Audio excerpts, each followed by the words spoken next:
आप लोगों को सबसे पहले होली की शुभकामना एवं बधाई देता हूँ। साथ ही 9वीं और 10वीं कक्षा के प्रिय छात्रों के लिए आज मैं व्याकरण पर कुछ चर्चा करना चाहता हूँ। व्याकरण में के अंतर्गत हम समास पर आज चर्चा करेंगे। समास की चर्चा के लिए हमें संधि को भी जानना आवश्यक होता है। आपने पढ़ा है संधि दो वर्णों के मेल से जो विकार उत्पन्न होता है। यहाँ विकार उत्पन्न होने का मकसद ये है नए वर्ण का ये अवतरण, नए वर्ण बनते हैं। जैसे अ जोड़ ई बराबर ए हो जाता है, जैसे रमा जोड़ ईश बराबर रमेश हो जाता है, तो नया वर्ण ए बना। ये संधि में होता है। लेकिन इसी के विपरीत अगर हम समास की परिभाषा ढूंढते हैं या समास की परिभाषा को पढ़ते हैं तो हमें यह जाहिर होता है जो समास पदों के संक्षिप्तीकरण को कहते हैं। अब प्रश्न यह उठ रहा है जो पद कैसे हुआ, पद किसे कहते हैं? तो पद आप वैसे समझे, पद शब्दों का ही एक नवीन रूप है। अब नवीन कहने का मतलब क्या हुआ? नवीन कहने का मकसद ये है जो जब शब्द को हम किसी वाक्य में प्रयुक्त करने की को रहते हैं, उस समय में उस शब्द के साथ कारक की कोई विभक्ति प्रत्यक्ष अथवा अप्रत्यक्ष रूप से जुड़ जाती है तो वह पद का रूप धारण कर लेता है। जैसे कि कहें राजा का मंत्री, यह एक समस्त पद हुआ। राजा का मंत्री, राजमंत्री, यह सामासिक पद में आने पर यह हो गया राजमंत्री। तो यहाँ से का लोप हो गया, का हटा दिया गया, का हट जाता है तो वह सामासिक पद बनता है। इसलिए मैंने कहा जो पदों के संक्षिप्तीकरण को ही समास कहा जाता है। तो समास की परिभाषा तो आप समझ ही गए। जो समास शब्दों का संक्षिप्तीकरण यानी संक्षेप करना है, छोटा रूप में लाना है, आता है। तो छोटा रूप में आने में क्या हुआ, जो कर्ता कारक की जो विभक्तियां हैं उसको हम हटा देंगे, वह हट जाता है, वह समास बना।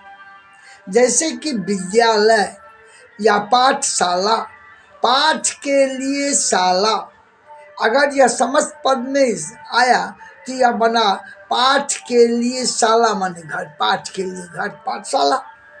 अब वैसे लिखते हैं पाठशाला, यह हुआ आपका सामासिक पद हुआ।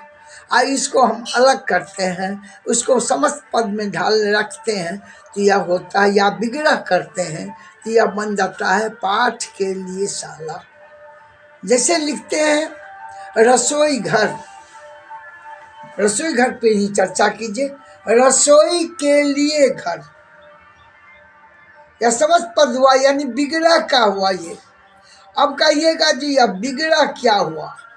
आप संधि विच्छेद पढ़ते हैं, संधि पढ़ते हैं और विच्छेद, संधि का शाब्दिक अर्थ तो मेल है, विच्छेद का मतलब अलग कर दीजिए, वही संधि विच्छेद। उसी तरह से समासिक पद को विग्रह में दोनों को अलग कर दिया जाता है। जो ही अलग किया गया तो उसमें हम कारक की विभक्ति को लाएंगे ही, बिना कारक की विभक्ति का वह पद ही नहीं होगा। समझ गए होंगे? जैसे राजपुत्र, राजा का पुत्र, रसोई घर, रसोई के लिए घर है, हर दिन, प्रत्येक दिन। अब इसके बाद इस समास के दो अंग हैं। पहले पद को पूर्व पद या प्रधान पद कहा जाता है और दूसरे को कहा जाता है उत्तर पद या अंतिम पद। उत्तर पद, इसे उत्तर पद भी कहा जाता है, अंतिम पद को। तो इस तरह से आपने जाना समास के विग्रह में समस्त पद, जैसे देशभक्ति हुआ, अगर उसको हम समास में विग्रह करते हैं तो देश के लिए भक्ति। तो इस तरह से ये समास के अब आए, हम समास के भेद पर चर्चा करेंगे। समास के कितने भेद हैं? तो समास के 6 भेद हैं। पहला है अव्यय भाव समास, दूसरा तत्पुरुष समास, तीसरा कर्मधारय समास, चौथा द्विग समास, पांचवा द्वंद्व समास और छठा बहुब्रीहि समास। अब अव्यय भाव समास। अव्यय भाव समास क्या है? अव्यय भाव समास वह समास जिसका पहला पद प्रधान हो और हो वह अव्यय। यहाँ बहुत से छात्र अव्यय की परिभाषा में भी थोड़ा संदेह करते हैं, अव्यय क्या है। वैसे मैं अव्यय का शाब्दिक अर्थ बताऊं तो यह है जो अव्यय, अमान्य नहीं, व्यय मन खर्च, जिसको कोई खर्च नहीं है वही है अव्यय। लेकिन यहाँ अव्यय का अर्थ यह है जो जिस अच्छा। दूसरी बात, अगर इधर से बात करें तो जैसे नहीं खर्च, जिसको खर्च नहीं है उसको आमदनी भी नहीं है। अर्थात अव्यय शब्द वह शब्द है जिसका रूप ज्यों का त्यों हो, अर्थात जिस पर लिंग वचन पुरुष का कोई प्रभाव नहीं पड़े। जैसे कि मोहन तेज दौड़ता है, सीता तेज दौड़ती है, लड़के तेज दौड़ते। यहाँ देखें तेज में कोई प्रभाव नहीं पड़ा। या बूढ़े लोग धीरे धीरे चलते हैं, बीमार लोग धीरे धीरे चलते हैं, वह बुढ़िया धीरे धीरे चलती है। क्या धीरे धीरे में कोई अंतर आया? यही धीरे धीरे शब्द जो है वह अव्यय है। अव्यय भाव समास में पहला पद अव्यय की और वही उसी की प्रधानता होती है। जैसे यथोचित, जैसा उचित, विग्रह में आए तो जैसा उचित, हर पल यानी प्रत्येक पल। इस तरह से हम देखते हैं जो ये है बेखटके यानी खटके के बिना, सपरिवार, परिवार के साथ। इस तरह से ये हुए अव्ययी भाव। दूसरा है आपका तत्पुरुष समास, वह समास जिसका उत्तर पद प्रधान हो। उत्तर पद प्रधान हो उस समास को हम तत्पुरुष समास कहते हैं। जैसे राजमंत्री, राजा का मंत्री, घुड़सवार, घोड़े पर सवार, तुलसीकृत यानी तुलसीदास द्वारा रचित। इस तरह से इसमें जितने भी हैं, जितना भी मैं कहा हूँ वे सभी तत्पुरुष समास हैं। अब इस तत्पुरुष समास के भी 6 भेद हैं।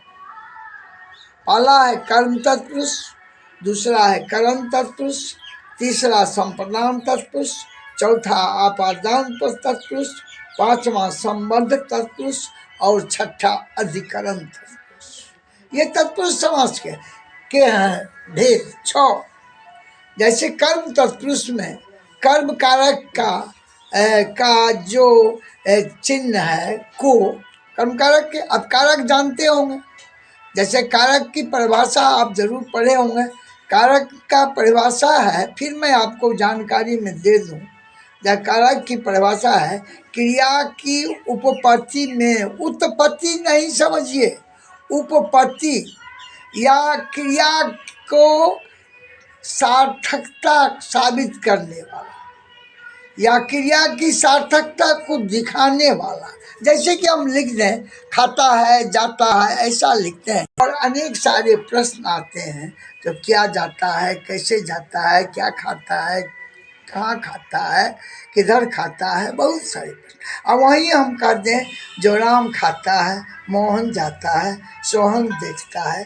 तो यहाँ देखना, खाना, मोहन, देख, पढ़ना, ये सभी के साथ सोहन, मोहन या जो भी नाम लग गया तो यही कारक है। यह कारक इसीलिए मैं कहा था जो क्रिया की उपपत्ति में जो सहायक हो वह कारक है।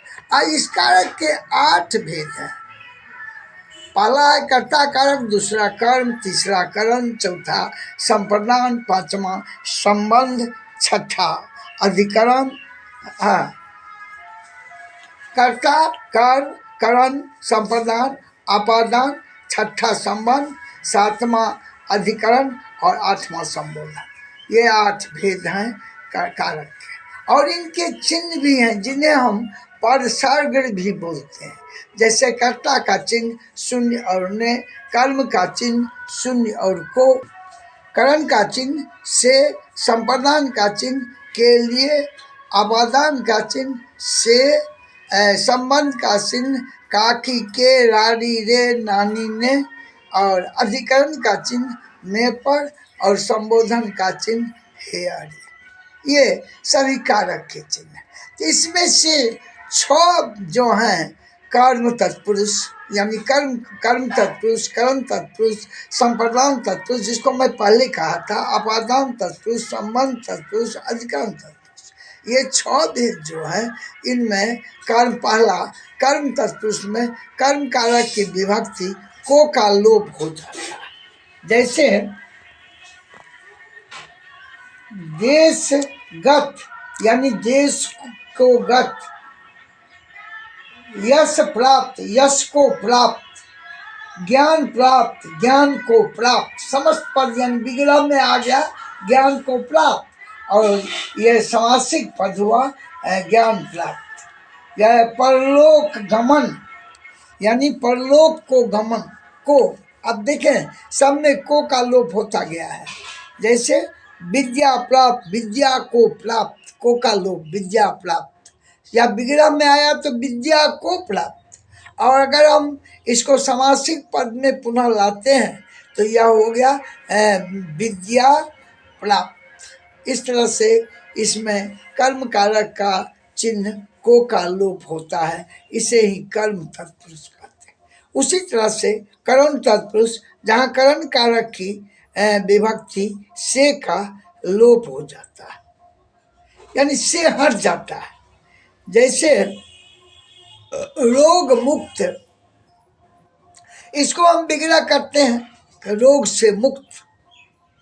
अकाल पीड़ित, अकाल पीड़ित, अकाल से पीड़ित।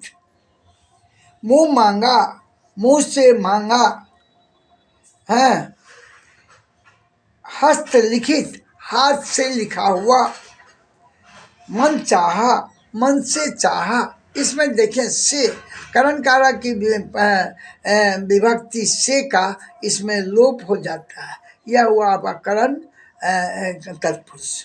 इसके बाद है संप्रदान। आप जानते भी होंगे कर्ता का परिभाषा तो आप जानते होंगे। कर्ता किसे कहते हैं? कर्ता जो काम करे, जो काम संपादित करे उसे हम कर्ता कारक। कर्म कारक वह कारक जिस पर काम का फल पड़े वह आपका कर्म कारक। करण कारक आप पढ़े होंगे, जिसके द्वारा कार्य संपादित हो उसे हम करण कारक कहते हैं। संप्रदान कारक, कर्ता जिसके लिए काम करे वह आपका संप्रदान कारक हुआ। आपादान कारक, कर्ता का जिससे बिलगाव हो, अलगाव हो, उसे हम आपादान कारक कहते हैं। अलगाव बिलगाव जैसे अलग अलग अलग हो जाना। जैसे पेड़ से पत्ते गिरते हैं तब पत्ता का संबंध पेड़ से टूट गया। हाँ, घुड़सवार घोड़े से गिर जाता है तो घोड़े से घुड़सवार का पर संबंध टूटा। यहाँ अलगाव, इसीलिए अलगाव बिलगाव इसीलिए कहा। इसके बाद आपका ये हुआ संबंध कारक, जिसमें कर्ता अपना अपनत्व जाहिर करता है। जैसे यह राम की किताब है, वह सोहन का भाई है, मोहन की गाय वहाँ चल रही है। इसमें जो काकी के हुआ यही है इसका चिन्ह। इसका 3 प्रसर्ग हैं, काकी के, रारी रे, नानी ने। अधिकरण, जहाँ कर्ता कार्य संपादित करे। जैसे कोठे पर कौआ काँव काँव करता है तब पर पर जो हुआ यह अधिकरण कारक हुआ। जैसे हम लोग इस कमरे में बैठे हैं, में हम लोग बैठे हैं इस कमरे में, है ना, कमरे में, तो यह में जो हुआ यही अधिकरण कारक हुआ। आप संबोधन कारक जानते होंगे, चाहे संबोधित करने के लिए, बुलाने पुकारने के लिए, जैसे हे मोहन इधर आओ, राम आप कहाँ हो, इस तरह से यह संबोधन कारक है। ये तो 8 कारक के भेद जाने, लेकिन तत्पुरुष में 6 तत्पुरुष अलग हैं, जिसमें अभी मैं आपको कर्म का तत्पुरुष, कर्म तत्पुरुष, अब संप्रदान तत्पुरुष मैं चलता हूँ। संप्रदान तत्पुरुष, संप्रदान कारक की विभक्ति के लिए को का लोप हो जाता है, उसे हम संप्रदान तत्पुरुष कहते हैं।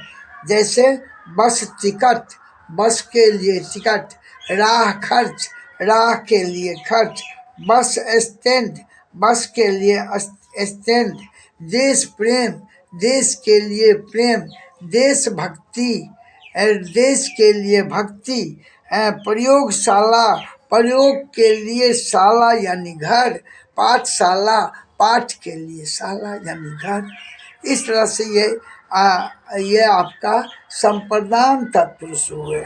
इसके बाद आपादान तत्पुरुष, आपादान तत्पुरुष जहाँ कारक की विभक्ति से का लोप हो जाता है। यहाँ तो बिलगांव वाली बात पहले में कहा था।